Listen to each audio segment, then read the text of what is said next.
Las lombrices de tierra,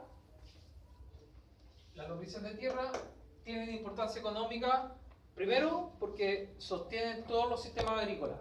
O sea, las lombrices de tierra son muy importantes para el suelo, por lo tanto están nutriendo el suelo, oxigenando el suelo para la agricultura. O sea, nuestra alimentación, la fruta que ustedes comen, todas las verduras que ustedes comen, dependen en gran medida de las lombrices, que son descomponedores finales del sistema. También tienen una actividad, o sea, se ha desarrollado una actividad económica en torno a la lombricultura. Hay gente que tiene granjas de lombrices y hace compost, o sea, vermicompostaje, algo así, y vende humus, que no es el mismo humus que ustedes se comen, es un humus que son los desechos de las lombrices y se vende como fertilizante. ¿Ya? Entonces hay gente que se dedica a criar lombrices para vender humus. Que bueno, una forma de producción también bien interesante.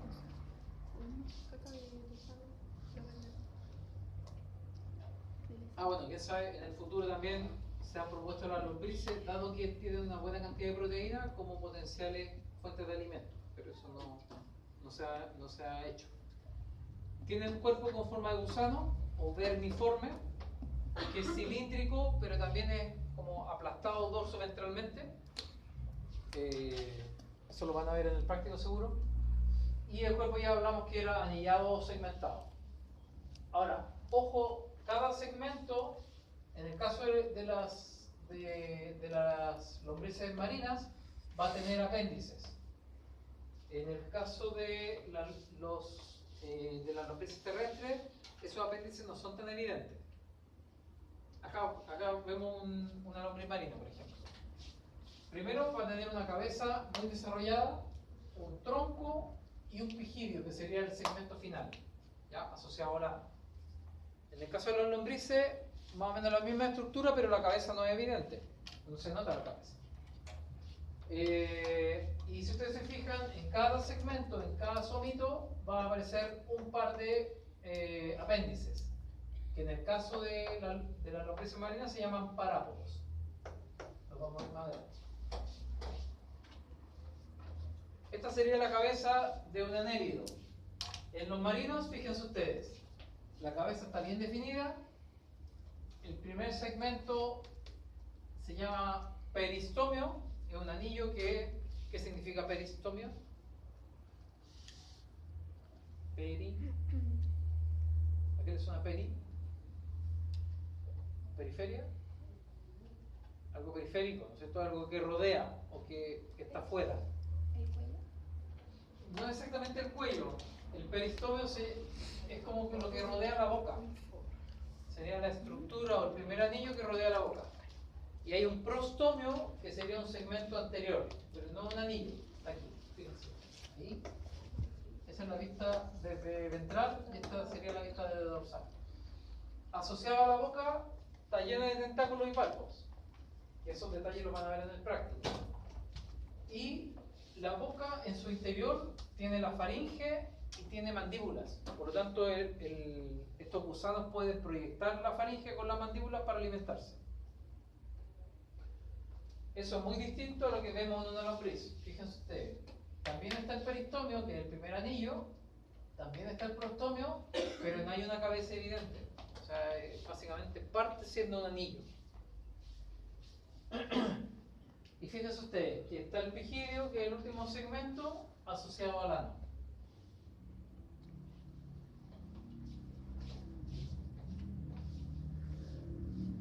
No está tan buena esta imagen. Lo único que podríamos destacar acá, que además en las lombrices de tierra se observa la estructura del clitero. Lo vamos a ver más adelante, que sería algo distinto al resto de los anélidos.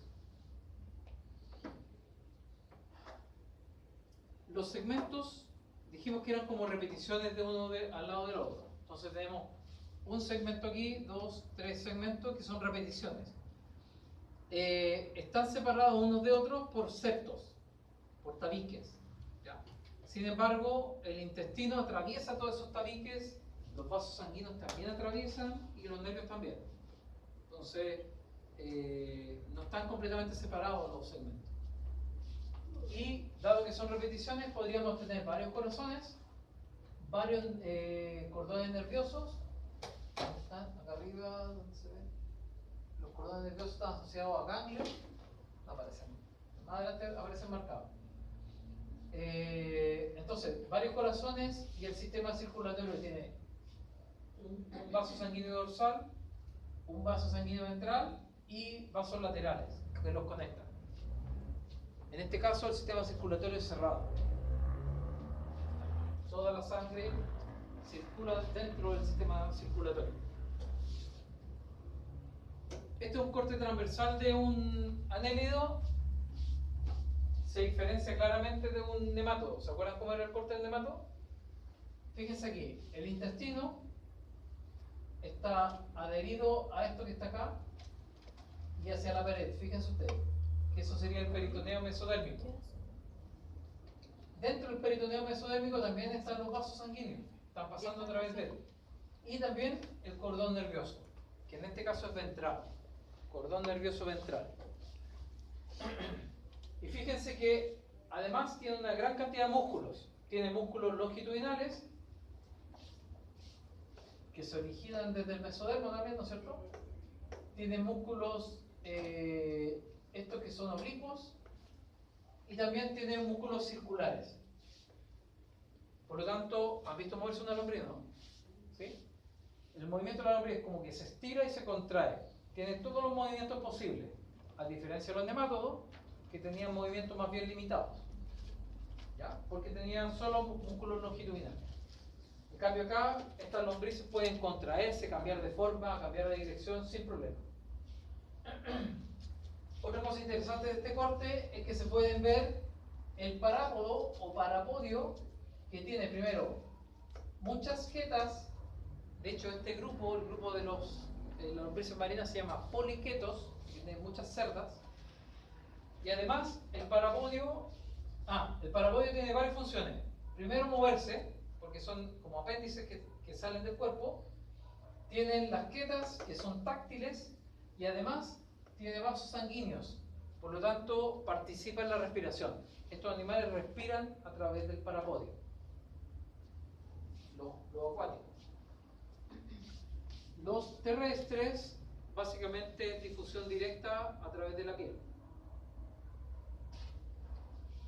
Ahí se ven los parápodos, ahí se ven las quetas. Las cerdas tienen esta estructura a veces para adherirse como ganchos. En el caso de las lombrices de tierra, las quetas o cerdas son muy pequeñitas, pero igual están en cada segmento, se ven muy pequeñitas. A diferencia de los poliquetos que tienen muchas cerdas y se notan. Eso lo van a ver en el práctico. Ya hablamos del sistema circulatorio. Fíjense de nuevo que tienen sistema circulatorio cerrado, con los vasos laterales, uno dorsal y uno ventral, y los corazones que están como que aparecen en varios de los segmentos. ¿Ya? ¿Qué más? Bueno, aparecen pigmentos respiratorios, varios pigmentos que participan en el transporte de oxígeno. Ahí aparecen 3 de ellos. Y ese era el sistema circulatorio. Aquí me detuve un poco en la clase anterior. ¿Cuál es la función del sistema circulatorio?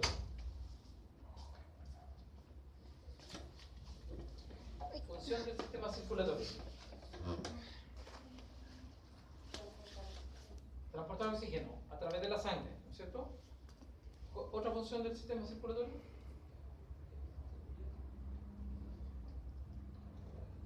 Mueve los desechos, o sea, los desechos que se generan en los tejidos van a la sangre y se mueven, se llevan a otro sistema. Ya. ¿Cuál es la función del sistema digestivo?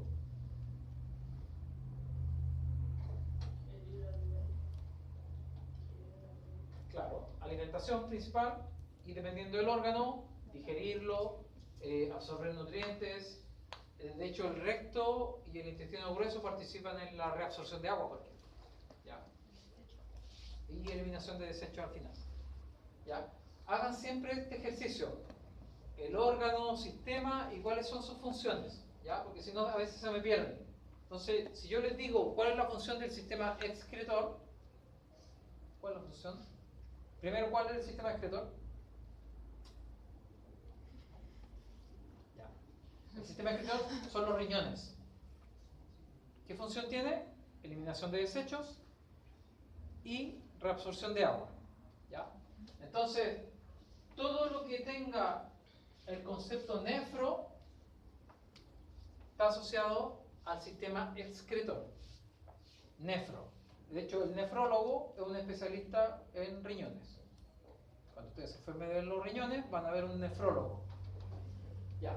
Y lo voy a dibujar allá.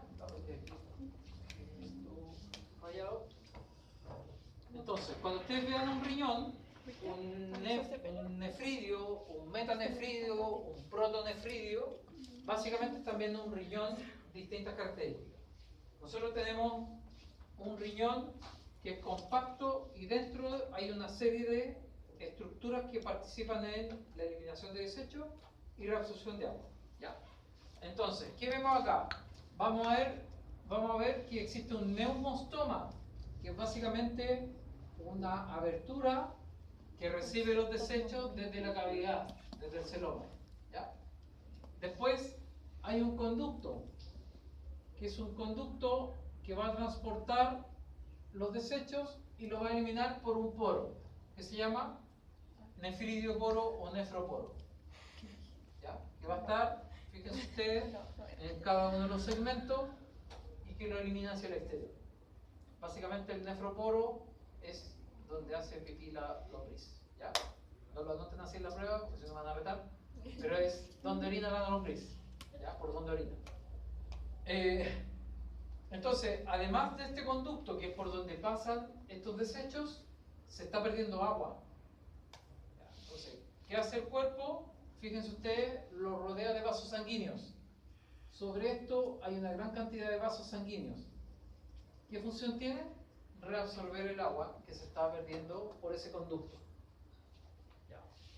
Todos los riñones son así, todos los riñones funcionan más o menos parecido.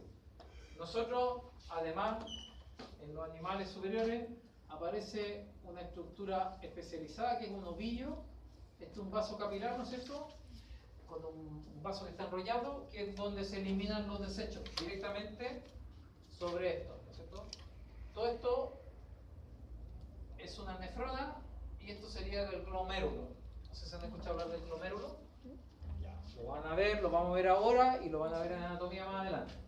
Pero básicamente todos los riñones, ya sea de una lombriz o de un animal superior, funcionan más o menos de esta manera.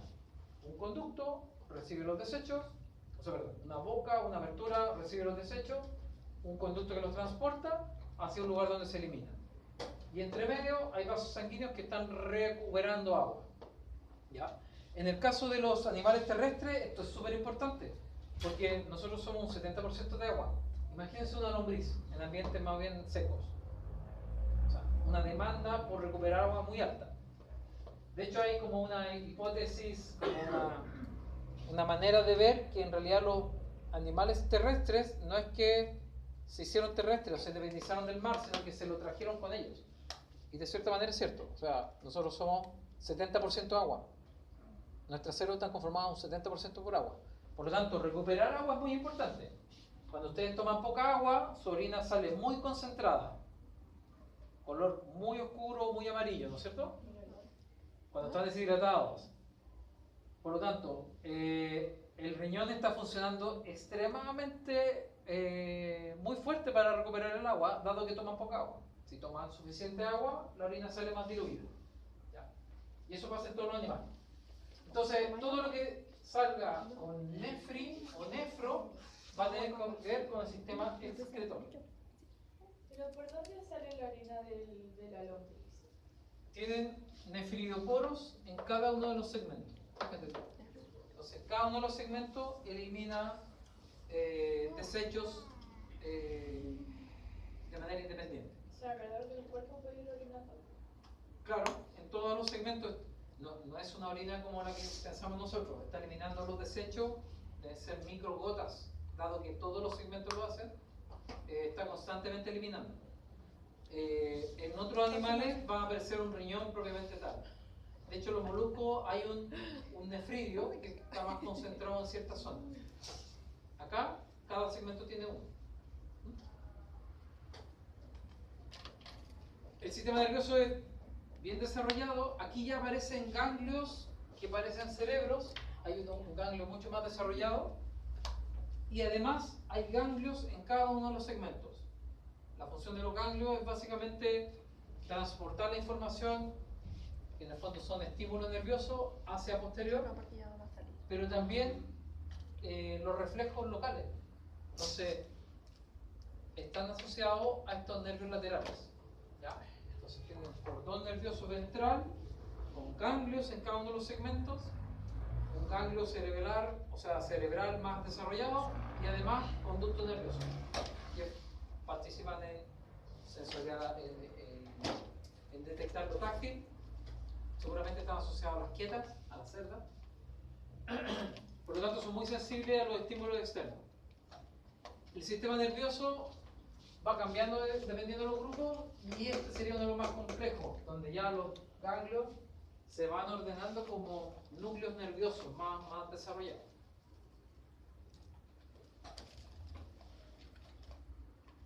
Por lo tanto, los órganos sensoriales empiezan a tener un mayor desarrollo. Hay ocelos para los animales acuáticos marinos, están los palpos, que son táctiles, seguramente tienen una sensorialidad muy definida, tienen quimiorreceptores, o sea, son capaces de detectar cambios químicos en el agua y en el sustrato, y también tienen estatocitos para posicionar el cuerpo. ¿Se acuerdan cuál era el estatocisto?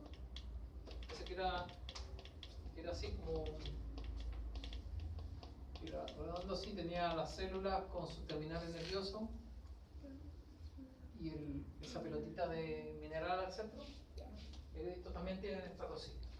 Otro rasgo que comparten con los moluscos.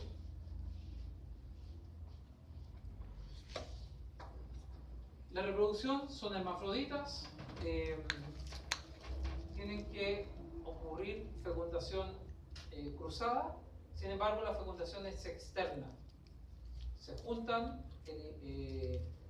comparten gametos, y los gametos se acumulan en una mucosidad que se genera en el clitelo.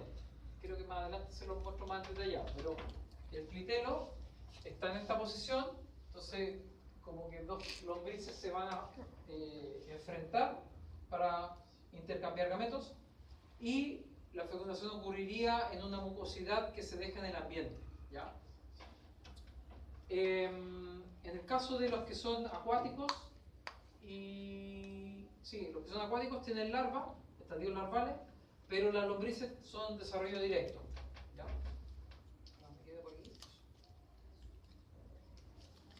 Ahí están los poliquetos, son bastante bonitos, encuentro yo, no sé. Son de vida libre, la mayoría de los poliquetos son carroñeros o depredadores activos. Tienen los parapodios, que ya lo mencionamos, muy desarrollados. Estos son los parapodios. Los tentáculos bucales. La cabeza está bien diferenciada del resto, lo hemos visto, ¿no es cierto? Ya lo vimos en las características generales del grupo. Y pueden ser muy grandes, hasta 3 metros. Y no tienen clitelo, ¿ya? No tienen esta estructura para la reproducción. Los oligoquetos, eso es importante. La diferencia entre las clases tiene que ver con las quetas. Si tiene muchas quetas, poliquetos. Si tiene pocas quetas, oligoquetos, ¿ya? Entonces, no tiene una cabeza, o es muy pequeña, muy reducida. Tiene el clitelo que se nota. Este ensanchamiento que está aquí es el clitelo, que tiene función reproductiva. Entonces, el sistema digestivo es completo, parte por la boca y termina por el ano, y además tienen buche, que sería un espacio, un saco donde almacenan alimento, y una molleja, que sería como el estómago más muscular, más de movimiento. Además tienen glándulas calcíferas, que son glándulas que están en el esófago y le permiten tamponar el alimento. Piensen ustedes que las lombrices comen desechos, o sea, alimentos en descomposición. Por lo tanto, puede tener un pH muy ácido y para tamponar ese pH tienen glándulas calcíferas. Eliminan como una suerte de bicarbonato, entre comillas, ¿no es cierto? Van tamponando el alimento.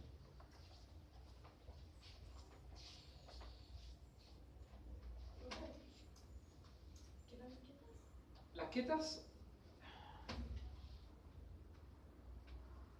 fíjate que en este parápodo al final tienen como filamentos, no se ve aquí, pero aquí tienen como filamentos. Esos filamentos son quetas, que son estructuras táctiles, sensoriales. Serían como, no quiero hacer analogía rara, pero dado que son rígidas y están en los extremos, les permite sentir el entorno. Estos animales viven enterrados o en el agua, entonces tienen que ser muy táctiles. En el caso de las lombrices, también las tienen, pero son muy pequeñas en cada uno de los segmentos. También se le llama cerdas, quietas o cerdas, que son como pelitos. Ya, la reproducción dijimos que era hermafrodita, ocurría, se cruzan dos individuos y fíjense ustedes que el clitelo elimina una secreción que después forma un capullo que se deja en el ambiente, donde ocurre la fecundación. Y desde ese capullo aparecen lombrices pequeñas. O sea, desde el huevo sale una lombriz, que es desarrollo directo, completamente desarrollado. El último grupo, el iludinio, que son las sanguijuelas, son parásitas, tienen una ventosa en la boca y una ventosa posterior que les sirve para moverse y para adherirse a los animales que va a parasitar. En general hay algunos grupos de vida libre, pero pueden ser parásitos. Los segmentos pueden ser pocos, de 15 a 30, a diferencia de las lombrices que pueden ser mucho más. Y ojo aquí, por ejemplo, no tienen quetas, no tienen septos y el celoma es reducido, como que se empiezan a modificar desde el punto de vista interior. Fíjense ustedes, cuando vean la diapo, aquí ya no hay segmentos tan evidentes, como que la segmentación es solo externa. ¿Ya? Se ven anillos externos, pero por dentro ya no. La respiración es cutánea, pero algunos pueden tener branquias. Y el movimiento, bueno, eso, fíjense ustedes, tienen pene y poro genital por separado, también son hermafroditas, y el movimiento es como a través de las ventosas. Adhieren una ventosa, sueltan la otra, comprimen el cuerpo, como que van caminando. ¿Ya? Van caminando las sanguijuelas. Son muy móviles, no sé si han ido al sur de Chile, si se meten a un pastizal muy húmedo, podrían subirse en la sanguijuela y al ratito ya tienen la sanguijuela al borde del calcetín. En general no generan muchos problemas desde el punto de vista de la salud pública. En Chile no hay sanguijuelas gigantes como las que hay en otras partes del mundo. Son muy pequeñitas, de hecho yo diría que pocos milímetros. Pero cuando comen sangre van creciendo. Esto me lo voy a saltar, pero si lo quieren revisar, la diversidad es muy pequeña en Chile, muy baja. Ahí están los grupos y los números de especies. Y terminamos. Sí. Ya. Terminamos con estos grupos. Harta información, pero es fácil de digerir. Ya se parecen más a los animales que uno está acostumbrado a ver. Un paréntesis, no sé si se los dije ya. La diferencia entre un pulpo y un caracol es tan profunda, son clases distintas, que es como si compararan una ballena con un pollito. A ese nivel de diferenciación, estamos hablando de clases distintas. Y en el caso de las sanguijuelas con las lombrices pasa lo mismo. Son clases distintas. Si bien son anélidos, tienen diferencias tan profundas que hacen que sean clases. ¿Ya? Bien diferenciadas. Preguntas. dudas, repasen, ordénenlo, pongan los 3 grupos, vayan viendo. Sistema de reproducción, cómo se alimentan, formas de vida, sistema digestivo, sistema circulatorio. Vayan, de esa manera va a ser mucho más fácil entender los grupos, relacionarlos. No tengo nada más que decirles. Nos vemos la próxima semana. Así que